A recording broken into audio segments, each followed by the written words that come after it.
Hello everyone, welcome to Target Machine Learning. चलिए शुरू करते हैं। बात करेंगे performance measure of machine learning models की।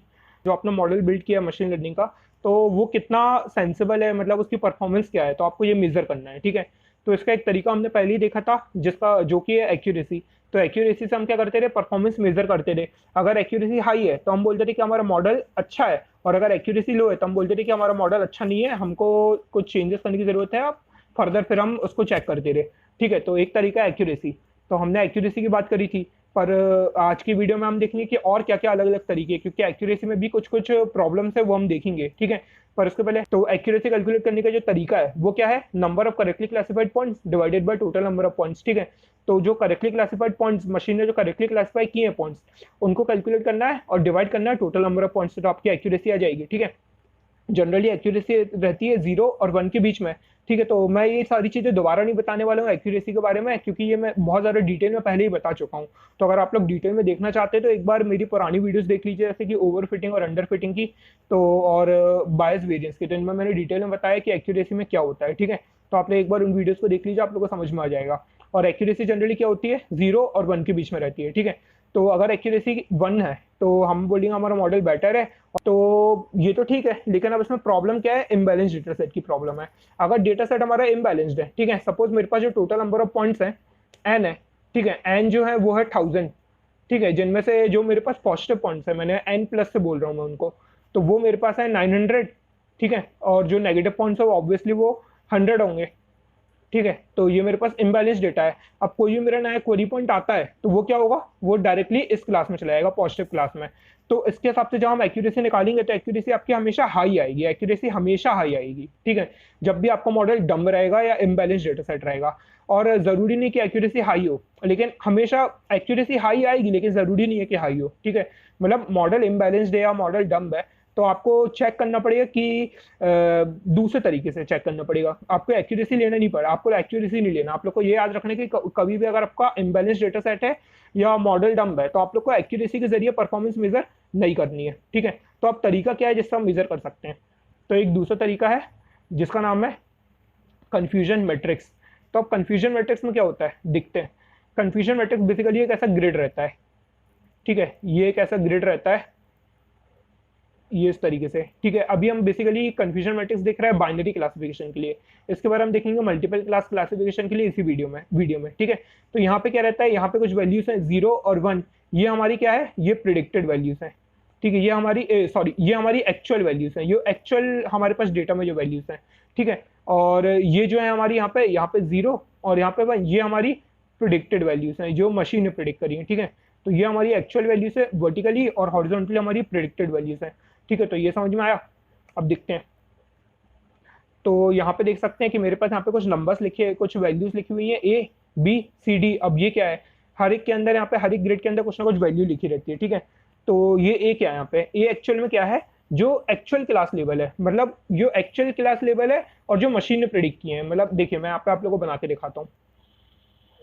ये हमारे पास एक पूरा ग्रिड है, ग्रिड सिस्टम है 2x2 का। ठीक है, और यहाँ पे 0 है, यहाँ पे 1 है, यहाँ पे 0 है और यहाँ पे 1 है। अब मैंने यहाँ पे क्या बोला, यहाँ पे क्या आएगा, वो वैल्यूज आएंगी जो एक्चुअल में जीरोस थी और मशीन ने भी प्रिडिक्ट करी जीरोस। तो ठीक है, मैंने उनको बोल दिया वो ये है। ठीक है, अब यहाँ पे कौन सी वैल्यूज आएंगी, वो वैल्यूज आएंगी जो एक्चुअल में 1 थी। ठीक है, एक्चुअल में क्या थी, ये हमारी एक्चुअल वैल्यूज है वर्टिकली, तो एक्चुअल में 1 थी, लेकिन मशीन ने प्रिडिक्ट करी 0। तो सपोज मैं बोल देता हूँ वैल्यूज है हमारी C। ठीक है, अब यहाँ पे कौन सी वैल्यूज आएंगी, यहाँ पे वो वैल्यूज आएंगी जो एक्चुअल में थी जीरो, लेकिन मशीन ने प्रिडिक्ट कर दी 1, क्योंकि ये हमारी प्रिडिक्टेड वैल्यूज हैं और ये हमारी एक्चुअल वैल्यूज हैं। तो कंफ्यूज मत होना, यहाँ पे वो वैल्यू आ रही है जो एक्चुअल में 1 थी, और यहाँ पर वो वैल्यू आ रही है एक्चुअल में 0 थी। ठीक है, यहाँ पर वो वैल्यू आ रही है जो मशीन ने प्रिडिक्ट करी है 0 और एक्चुअल में 1 थी, और यहाँ पे वो वैल्यू आ रही है जो एक्चुअल में थी 1, सॉरी एक्चुअल में थी 0 और मशीन ने प्रिडिक्ट करी है 1। तो यहाँ पे सपोज मैं बोल देता हूँ वो B है, और यहाँ पर कौन सी वैल्यू आएगी जो एक्चुअल में 1 थी और मशीन ने प्रिडिक्ट करी 1। ठीक है, तो ये है D। अब इसका मैं आप लोग को एग्जांपल दिखाता हूँ। ठीक है, एग्जांपल दिखाता नहीं, मतलब बताता हूँ। तो इसका एग्जांपल क्या ले सकते हैं, सपोज मैं मेडिकल की फील्ड में लेता हूँ। ठीक है, मेडिकल की फील्ड का एग्जांपल लेता हूँ। ठीक है, तो सपोज कोई एक डॉक्टर है। ठीक है, उसके बाद एक मशीन है जो कि प्रिडिक्ट करती है कि पर्टिकुलर पर्सन को कैंसर है या नहीं है। ठीक है, तो उसके पास क्या हो सकते हैं, 4 हो सकते हैं तरीके, मतलब 4 आउटपुट हो सकते हैं। एक तो कि एक्चुअल में कैंसर था और मशीन ने भी प्रिडिक्ट किया कैंसर। ठीक है, दूसरा एक्चुअल में कैंसर नहीं था और मशीन ने भी प्रिडिक्ट किया कैंसर नहीं है, ठीक है। एक्चुअल में कैंसर था और मशीन ने भी प्रिडिक्ट किया कैंसर है। एक्चुअल में कैंसर नहीं था और मशीन ने भी प्रिडिक्ट किया कैंसर नहीं है। अब यहाँ पे एक्चुअल में कैंसर था लेकिन मशीन ने बोल दिया कि कैंसर नहीं है, ठीक है। और एक्चुअल में कैंसर नहीं था लेकिन मशीन ने बोल दिया कैंसर है, ठीक है। तो पहला क्या है, एक्चुअल था, प्रिडिक्टेड भी, एक्चुअल जो था प्रिडिक्टेड वही था, एक्चुअल जो था प्रिडिक्टेड वही था। यहाँ पे एक्चुअल जो था प्रिडिक्टेड वो नहीं था और यहाँ पे जो एक्चुअल नहीं था, एक्चुअल जो था वो प्रिडिक्टेड नहीं था, ठीक है। तो समझ रहे हैं आप लोग। तो यहाँ पे वो वैल्यूज आएंगी कि जो एक्चुअल में, सपोज मैं बोल देता हूँ कि जीरो जो है हमारी वो है कि कैंसर नहीं है, और वन जो है हमारा वो है कि कैंसर है, ठीक है। तो अगर डॉक्टर प्रिडिक्ट कराएगा तो मशीन प्रिडिक्ट करेगी जीरो मतलब एक्चुअल में कैंसर नहीं था और मशीन ने भी बोला कैंसर नहीं है, तो ये तो ठीक है ए, ठीक है। बी वाला मतलब एक्चुअल में कैंसर नहीं था लेकिन मशीन ने प्रिडिक्ट कर दिया कैंसर है, तो प्रॉब्लम है यहाँ पे। प्रॉब्लम क्या है, क्योंकि सपोज उसको कैंसर नहीं था लेकिन मशीन ने बोल दिया कैंसर है, तो एक तो परिवार वाले के ऊपर खर्चा बढ़ जाएगा, प्रॉब्लम्स हो सकती हैं, ठीक है। घबरा सकते हैं सब लोग अगर आपके परिवार में कोई किसी को बोल दे कि आपको कैंसर है और जबकि नहीं हो, तो प्रॉब्लम तो होगी ना, ठीक है। फिर ऐसे ही सी वाला क्या था कि एक्चुअल में कैंसर नहीं था, एक्चुअल में कैंसर था लेकिन मशीन ने बोल दिया कि कैंसर नहीं है, ठीक है। एक्चुअल में कैंसर था लेकिन मशीन ने बोल दिया कैंसर नहीं है, सबसे बड़ी प्रॉब्लम है। मतलब एक्चुअल में कैंसर नहीं था, ठीक है, और मशीन ने बोल दिया, एक्चुअल में कैंसर था, एक्चुअल में कैंसर था और मशीन ने बोल दिया कैंसर नहीं है, ठीक है। मतलब एक्चुअल में कैंसर था उसको, मशीन ने बोल दिया कैंसर नहीं है, तो डॉक्टर क्या बोलेगा कि यार इसको कैंसर तो है नहीं, ठीक है, मैं इसको भेज देता हूँ। सपोज पता चला घर जाके उसकी डेथ हो गई, तो एक बहुत बड़ी प्रॉब्लम है। मतलब प्रॉब्लम्स हो सकती हैं कौन से केस में, 11 केस में और 11 केस में। और लास्ट वाला केस क्या है, एक्चुअल में कैंसर था और मशीन ने ही बोला कैंसर है, तो सबसे सही केस है और ये वाला सबसे सही केस है। तो मैं चाहता हूँ कि ये वाली वैल्यू जो रहे वो हाई रहे और ये वाली जो वैल्यू रहे वो हाई रहे, और बाकी सी और बी जो है वो लो रहनी चाहिए। तो ये वैल्यू लो रहनी चाहिए और ये वाली वैल्यू लो रहनी चाहिए, ठीक है। तो समझ में आया। ए क्या है, number of point such that, line का मतलब है सच दैट वाई आई मतलब जो मेरी एक्चुअल वैल्यूज है, वाई मतलब मेरी एक्चुअल वैल्यूज है, वाई प्रिडिक्ट मतलब जो मशीन ने प्रिडिक्ट करी है, तो Y I is equal to zero and Y predict is equal to zero, तो ये तो ठीक है। बी मतलब number of point such that y I is equal to zero and Y predict is equal to one, तो b में ये आ रहा है, ठीक है। वाई जीरो है, वाई प्रिडिक्ट वन है। सी मतलब Y I is equal to one, तो Y I is equal to one and Y predict is equal to zero, तो Y predict is equal to zero. फिर D मतलब Y I is equal to one, Y is equal to one और Y predict is equal to one, तो ये, तो D में ये दोनों वैल्यूज आ गई। समझ में आया। तो मैं क्या चाहता हूँ, for a model to be sensible A and D should be high, A और डी जो है आपका ये टर्म और ये टर्म हाई होनी चाहिए, and c and b should be small, ये और ये स्मॉल होनी चाहिए, ठीक है। समझ में आया आप लोग को, समझ में आया कंफ्यूजन मैट्रिक्स क्या होता है और इसके अंदर की ये वैल्यूज क्या होती है। अब इन सबके वैल्यूज के कुछ ना कुछ नाम है, ठीक है। तो अब देखिए इनके नाम क्या है। इनके मैं पहले आप लोग को इनके नाम दिखाता हूँ। देखिए इनके नाम क्या है, ट्रू नेगेटिव है, फॉल्स नेगेटिव है, ट्रू पॉजिटिव है और ट्रू फॉल्स पॉजिटिव है और ट्रू पॉजिटिव है। मैं हमेशा इसमें कंफ्यूज हो जाता हूँ। तो क्या है, ट्रू नेगेटिव है, फॉल्स नेगेटिव है, फॉल्स पॉजिटिव है, ट्रू पॉजिटिव है, ठीक है। समझ में आया। तो आप लोग को इसी ऑर्डर में लिखना है, पहले जीरो फिर वन, फिर यहाँ पे भी पहले जीरो फिर वन, और आप लोग यहाँ पे लिखना है, ठीक है, इस तरीके से। अच्छा, अब true negative plus false positive, तो true negative plus false positive ये होता है टोटल एन, मतलब negative number of points. False negative plus true positive, तो इन दोनों का सम होता है पी, मतलब टोटल पॉजिटिव पॉइंट्स। तो एन क्या है, total number of negative points, P क्या है, total number of positive points, और स्मॉल एन क्या, स्मॉल एन क्या है, capital N plus capital P, तो मतलब टोटल पॉइंट्स, ठीक है।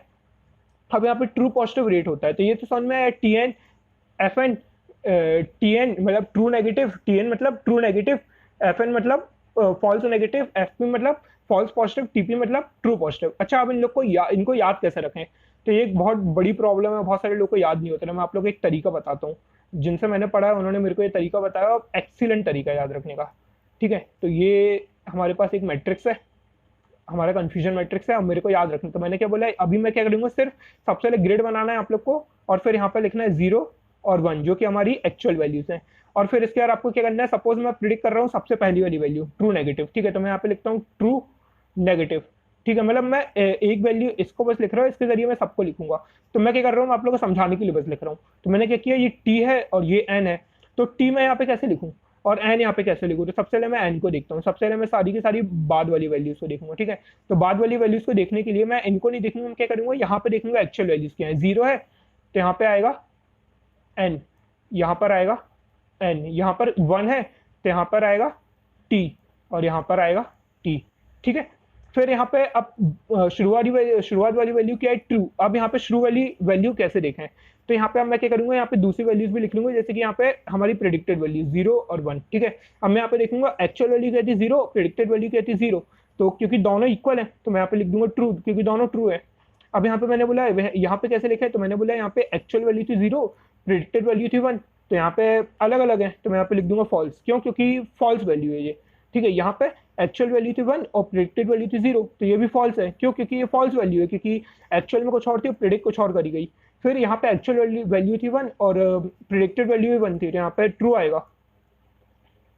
एक्चुअली यहाँ पे पी आना चाहिए था, मैंने टी लिख दिया, यहाँ पे पी आना चाहिए था, ठीक है। तो यहाँ पे क्या है, एन एन और यहाँ पे पी और पी, क्योंकि 1 है तो यहाँ पे पी और पी, ठीक है।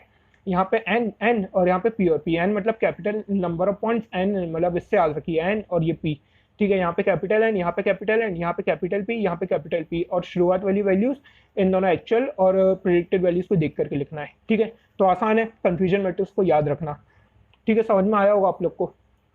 अब हम देखते हैं कि ट्रू पॉजिटिव रेट को हम कैसे लिखते हैं। तो ट्रू पॉजिटिव रेट क्या होता है, ट्रू पॉजिटिव रेट मतलब अभी इन सारी चीज़ों को भूल जाइए, ठीक है। मैं आप लोगों को समझाता हूँ कैसे लिख, मैं काम करता हूँ, इन सारी चीज़ों को अभी आप लोग भूल जाइए, ठीक है। तो मैंने क्या किया यहाँ पे, मैं यहाँ पे लिख रहा हूँ एक ही करके, ठीक है। तो मैंने लिखा ट्रू पॉजिटिव रेट क्या होता है। ट्रू पॉजिटिव रेट मतलब true positive, true positive rate मैं यहाँ पे लिखूंगा टीपी। अब डिवाइड करना है किससे, तो टीपी यहाँ पे है, टीपी नीचे के यहाँ पे क्या है, पी, तो यहाँ पे लिखूंगा मैं पी, ठीक है। अब ट्रू नेगेटिव रेट लिखना है, तो ट्रू नेगेटिव के लिए टी एन, क्योंकि ट्रू नेगेटिव है, डिवाइडेड बाय ट्रू नेगेटिव कहाँ है, यहाँ पे, इसके नीचे क्या है एन, तो मैं यहाँ पे लिख दूंगा एन। सेम ऐसे यहाँ पे फॉल्स पॉजिटिव रेट, तो फॉल्स पॉजिटिव के लिए false positive divided by, false positive ये है, डिवाइडेड बाय एन, क्योंकि नीचे इसके एन है, ठीक है। अब फॉल्स नेगेटिव, तो यहाँ पे मैं लिखूंगा false negative divided by false negative, नीचे क्या है पी, तो यहाँ पे लिखूंगा पी, ठीक है। तो आसान है, सिंपल है। क्या लिखा मैंने, सिंपली आपको क्या करना है, ट्रू पॉजिटिव रेट लिखना है, तो आप लोग लिखेंगे ट्रू पॉजिटिव और इसके नीचे की इन वैल्यूज को लिखेंगे। फिर डिवाइड करने के लिए जो डिनोमिनेटर वाली वैल्यू है, इनके लिए आप लोग क्या करेंगे, नीचे की वैल्यूज को लिखेंगे, और इस तरीके से आप इन सारे रेशियोज को बना सकते हैं, ठीक है। तो आसान है याद रखने का तरीका, ठीक है। मेरे ख्याल से आप लोगों को समझ में आया होगा कन्फ्यूजन मैट्रिक्स कैसे बनाते हैं और ये सारी रेशियोज कैसे लिखते हैं। अगर मैं बार बार कह रहा हूँ, अगर अभी भी समझ में नहीं आया है तो एक बार फिर से रिवाइंड करिए, बार बार देखिए इस वीडियो को, ठीक है, क्योंकि ये बहुत ज़्यादा इंपॉर्टेंट है। अब मैंने क्यों लिखा है ऐसा, ठीक है, मैंने क्या बोला आप लोग से कि डायगोनल वैल्यूज बड़ी होनी चाहिए, ठीक है। अब देखिए यहाँ पे मल्टी क्लास क्लासिफिकेशन के लिए मैं बताता हूँ आप लोग को। तो मल्टी क्लास क्लासिफिकेशन के लिए हम क्या करेंगे, मेरे पास सपोज सी क्लासेस हैं, तो मैं क्या करूँगा 0 1 2 से लेकर के C-1, क्योंकि 0 से स्टार्ट करें तो C-1 होगा, ठीक है। तो मैं सेम ऐसे ही ग्रेड बनाऊंगा, लेकिन यहाँ पे टोटल ग्रेड बनेंगे, नंबर ऑफ यहाँ पे ऐसे C-1 कॉलम्स रहेंगे, रोज रहेंगी, और ऐसे C-1 कॉलम्स रहेंगे, ठीक है। इस तरीके का ग्रेड बनेगा। तो यहाँ पे कौन सी वैल्यू आएगी, यहाँ पर जो वैल्यू आएगी वो रहेगी जो एक्चुअल में 0 था और मशीन ने प्रिडिक्ट किया 0। यहाँ पर वो वैल्यू आएगी जो एक्चुअल में 0 था, मशीन ने प्रिडिक्ट किया 1। यहाँ पे वो वैल्यू आएगी जो एक्चुअल में 0 था, मशीन ने प्रिडिक्ट किया 2। ऐसे करते करते यहाँ पर वो वैल्यू आएगी जो एक्चुअल में 0 था, मशीन ने प्रिडिक्ट किया C-1, ठीक है। यहाँ पर वो वैल्यू आएगी जो एक्चुअल में 0 था, मशीन ने प्रिडिक्ट किया, सॉरी, जो एक्चुअल में 1 था, मशीन ने प्रिडिक्ट किया 0। तो ऐसे करते करते ये पूरा मैट्रिक्स फेल होगा। लेकिन यहाँ पे भी सेम चीज आ रही है कि जो डायगोनल एलिमेंट्स हैं वो लार्ज होनी चाहिए। अब ऐसा क्यों बोल रहे हैं हम कि डायगोनल एलिमेंट्स लार्ज होनी चाहिए, हमने यहाँ पे भी सेम बात करी थी, मैंने आप लोग को यहाँ पे भी सेम चीज बोली थी कि ए और डी लार्ज होनी चाहिए। मैं यहाँ पे भी बोल रहा हूँ डायगोनल एलिमेंट्स लार्ज होनी चाहिए। अब ऐसा क्यों, ऐसा इसलिए क्योंकि ये ट्रू वैल्यूज है। आप लोग देख सकते हैं यहाँ पे एक्चुअल में 0 था और प्रिडिक्टेड भी 0 है, ये ट्रू है। यहाँ पे एक्चुअल में 1 था, प्रिडिक्टेड भी 1 था, ये ट्रू है। लेकिन जो सी है, यहाँ पे एक्चुअल में 1 था, ठीक है, लेकिन प्रिडिक्ट 0 किया गया था, फॉल्स है। यहाँ पे एक्चुअल में 0 था और प्रिडिक्ट 1 किया गया था, फॉल्स है। तो हमें क्या चाहिए कि फॉल्स वैल्यूज जो है वो कम होनी चाहिए और ट्रू वैल्यूज जो है वो ज्यादा होनी चाहिए, ठीक है। तो आसान है, तो इसलिए हम ए और डी को हम ज्यादा लेना चाहते हैं। क्यों, क्योंकि ये एक्चुअल में ट्रू वैल्यूज हैं और ट्रू वैल्यूज हमेशा ज्यादा होनी चाहिए, तो इसलिए हम ए और डी को ज्यादा लेने चाहते हैं। सेम चीज यहाँ पे लाई करती है, यहाँ पे जो डायगोनल एलिमेंट्स है ये सारी की सारी ट्रू वैल्यूज हैं, और बाकी यहाँ पे जो नॉन डायगोनल वैल्यूज हैं, यहाँ पे ये वाली वैल्यू, ठीक है, मैं आप लोगों को दिखाता हूँ, ये वैल्यू, ये, फिर यहाँ पे ये सारी वैल्यूज आएंगी, यहाँ यहाँ यहाँ यहाँ पे यहाँ पे, सिर्फ डायगोनल वैल्यूज को छोड़ करके, ठीक है। तो ये सारी जितनी की वैल्यूज है, ये सारी की सारी एक्चुअल में नेगेटिव वैल्यूज है, सिर्फ डायगोनल वैल्यूज ही ट्रू वैल्यूज हैं। तो इसलिए हम चाहते हैं कि डायगोनल वैल्यूज जो है वो हाई होनी चाहिए, ठीक है। तो ये हमारा कारण है बोलने का कि हम डायगोनल वैल्यूज को हाई चाहते हैं। ठीक है, अब देखें यहाँ पे, ये हम लोग देख चुके हैं। अब सपोज मैंने बोला कि मेरे पास एक डम मॉडल है, ठीक है। मैं क्या कर रहा हूँ, अब यहाँ पे आपको एक एग्जांपल ले रहा हूँ, ठीक है। यहाँ पे सपोज मेरे पास डम मॉडल है जिसमें total number of negative points है 900 और total number of positive points है 100, ठीक है। तो डम मॉडल है, मतलब डम मॉडल नहीं, मतलब डेटा इम्बैलेंस है, ठीक है। डम मॉडल तो हमको एक्यूरेसी से पता चलेगा, मतलब जब हम एक्यूरेसी निकालेंगे और गड़बड़ आएगी एक्यूरेसी तो उससे पता चलेगा, ठीक है। मतलब कभी ऐसा होता है ना कि हमने एक्यूरेसी निकाली और एक्यूरेसी 98% आ गई, जो कि कभी नहीं आती है। और कभी अगर आपके मॉडल में आ गई तो समझ लेना कि डम मॉडल है, एक बार जरूर चेक करना, ठीक है। और अगर डम मॉडल नहीं और आ रही है तो फिर तो सबसे अच्छी बात है, ठीक है, आपके मॉडल में 98% एक्यूरेसी आ रही है। तो यहाँ पे मैंने बोला कि जो एक्चुअल वैल्यूज थी, जो एक्चुअल जीरोस थे और जो प्रिडिक्टेड जीरोस हैं वो 850 हैं, ठीक है। जो एक्चुअल जीरोस थे वो प्रिडिक्टेड वन, जो एक्चुअल जीरोस थे वो प्रिडिक्ट वन किए गए वो 6 हैं, कुछ 6 एरर पॉइंट्स है, ये एरर पॉइंट्स है, ठीक है, क्योंकि एक्चुअल में 0 थे लेकिन 1 प्रिडिक्ट किए गए। यहाँ पे एक्चुअल में 1 थे लेकिन 0 प्रिडिक्ट किए गए, ये 50 है, ये भी एरर पॉइंट्स है। और ये ट्रू पॉइंट है क्योंकि ये एक्चुअल में 1 थे, प्रिडिक्ट भी 1 किए गए, तो 94।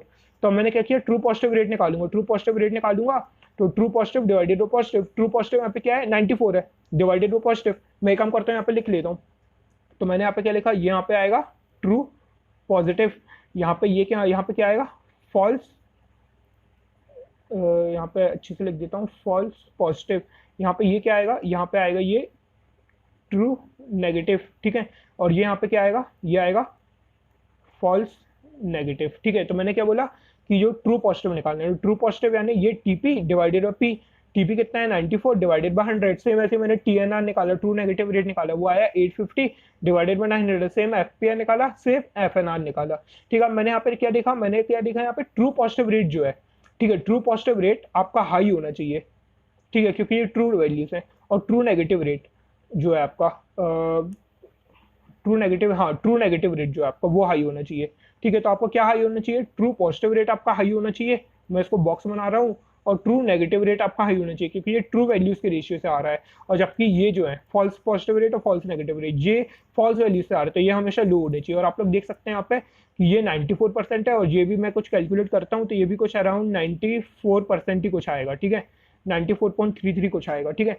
और अगर मैं इसको कैलकुलेट करता हूँ तो ये बहुत कम आने वाला है, और इसको कैलकुलेट करो तो ये तो 6% आ रहा है। तो आप लोग समझ सकते हैं कि ये कम है, ठीक है, ये भी कम है और ये आपका ज्यादा है और ये आपका ज्यादा है। तो आप लोग समझ सकते हैं कि अगर ये दोनों ज्यादा आ रहे हैं तो आपका मॉडल बेस्ट मॉडल है, मतलब आपका मॉडल डम मॉडल नहीं है। और अगर सपोज मैंने अगर यहाँ पे ले लेता हूँ, मैंने यहाँ पे 850 की जगह सपोज मैंने यहाँ पे कर लिया, मैं एक काम करता हूँ, यहाँ पे 850 की जगह मैंने यहाँ पे सपोज मान लिया कि यहाँ पे टोटल नंबर ऑफ पॉइंट्स थे 900, ठीक है। मान लो कि जो टोटल नंबर ऑफ जीरोस थे 900 और यहाँ पे जो टोटल नंबर ऑफ वंस थे वो थे 100, ठीक है। और यहाँ पे इसकी जगह इसने प्रिडिक्ट किया 0 और 0, ठीक है। तो अगर अब मैं ट्रू पॉजिटिव रेशियो निकालूं, ट्रू पॉजिटिव रेशियो क्या आएगा, true positive divided bye positive, true positive यानी यहाँ पे 0 है तो ये आ जाएगा 0, क्योंकि 0 डिवाइडेड बाय कुछ भी 0 ही होता है। ट्रू पॉजिटिव रेट यहाँ से आएगा, ट्रू नेगेटिव रेट निकालूंगा तो ट्रू नेगेटिव रेट यहाँ से आएगा, तो ट्रू नेगेटिव रेट आएगा 900 divided by total number of points कितने हैं 900। तो आप लोग देख सकते हैं यहाँ से ये 100% आ रहा है, ये यहाँ पे आप लोगों को समझ जाना चाहिए कि ये गड़बड़ है, ठीक है। फिर मैंने यहाँ पे निकाला false positive rate, false positive rate कहाँ से आएगा, फॉल्स पॉजिटिव रेट आएगा यहाँ से।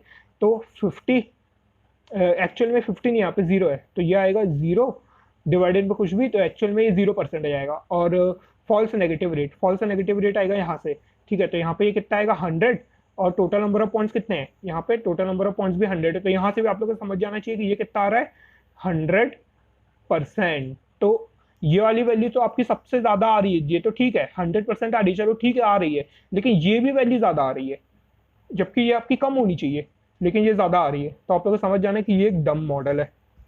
और जबकि इसके पहले जो हम ये वाला देख रहे थे ये डम मॉडल नहीं है, क्योंकि यहाँ पे हमको सारे रेट्स बिल्कुल सही मिल रहे हैं।